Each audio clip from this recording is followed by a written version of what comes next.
परम प्रेममय परम दयाल जुग पुरुषोत्तम श्री श्री ठाकुर अनुकूलचंद्र श्रीचरण मोर कोटि कोटि विनम्र प्रणाम। परम आराध्या जगत जननी श्री श्री बड़मा परम पूज्यपाद श्री श्री बड़ता परम पूज्यपाद श्री श्री आचार्य देव श्रीचरण मोर कोटि कोटि विनम्र प्रणाम। और मोर वीडियो देखुथिबा समस्त इष्ट प्राण गुरु भ्राता और माँ मानक प्रीतिपूर्ण आनंदित जय गुरु निवेदन करे। आज विषय वस्तुटी होछि दत्त माँकर इष्ट स्वप्न। विषय वस्तुटी आरंभ करने पूर्व जदि आपण मैंने मोर चैनल नुआ अच्छा और चैनल टी को सब्सक्राइब करना दयाकोरी चैनल टी को प्रथम सब्सक्राइब करनी और पाखर थिबा बेल आइकन उपर प्रेस करी ऑल बटन रे क्लिक कर दियंतु जहाँद्वारा मुझे वीडियो अपलोड करी ताहा आपण मानक पाखरे सर्वप्रथम नोटिफिकेशन द्वारा पहुँच पारिबो। आसंतु आज विषय वस्तुटी को आरंभ करबा।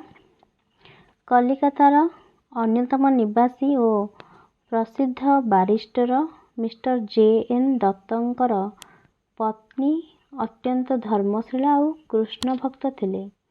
कृष्णंकर बाल्य रूपर आराधिका यही माँ जनक। बालगोपाल मूर्ति को वात्सल्य ममत्व पुष्पे नित्य आराधना करती माँ जनक। हृदय अभ्यंतरे श्रीकृष्णंकर बाल्य रूपटी को मातृत्वासने अधिष्ठित कराई पुत्रवाद प्रभुंकर सेवार्चना करिथांती माँ जनक। श्रीकृष्ण प्रति मातृत्वच्छल भक्तिबंधने आबद्धता माँकर जीवनर क्षण क्षणे प्राय ही उपलब्ध होते श्रीकृष्णंकर पवित्र दर्शन। एहीपरि समय गड़ी चली थाए। थरे माँ जनक शोई थांती और राति रे माँ जनक स्वप्न देखती जे बाल्यरूपी बंशीधारी तांको आसी माँ मोते भंडा तरकारी देबू मु तो हाथरू कदली भंडार तरकारी खाइबाकू चाहे। एहीपरि तांकर स्वप्न रे बालगोपाल आसी एहीपरि कहिथिले इच्छा पोषण करथिले बाल्यरूपी यशोदा नंदन।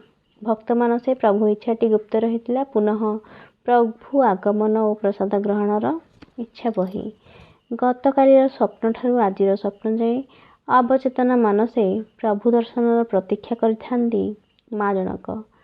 किंतु ए कौन भक्तंकर स्वप्नांगने एक अद्भुत दृश्य होइथिला।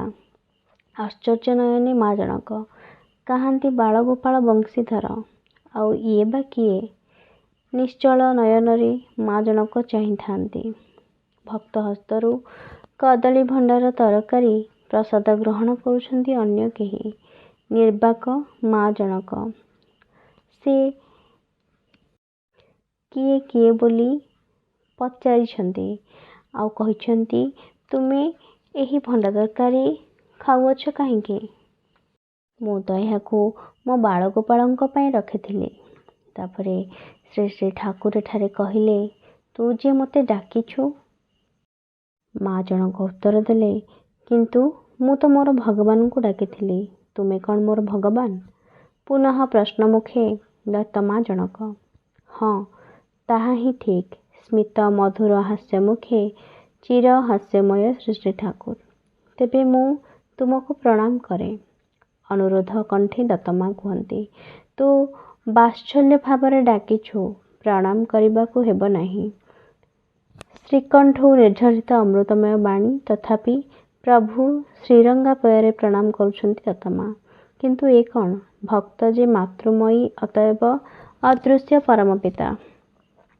विस्फोरित नयनी सद्य भासमान स्वप्नर चित्र सबू से स्वर्गीय परमानंद झंकार झंकृत एबे जाए भी प्राणकंदरे झलसी उठुथाए।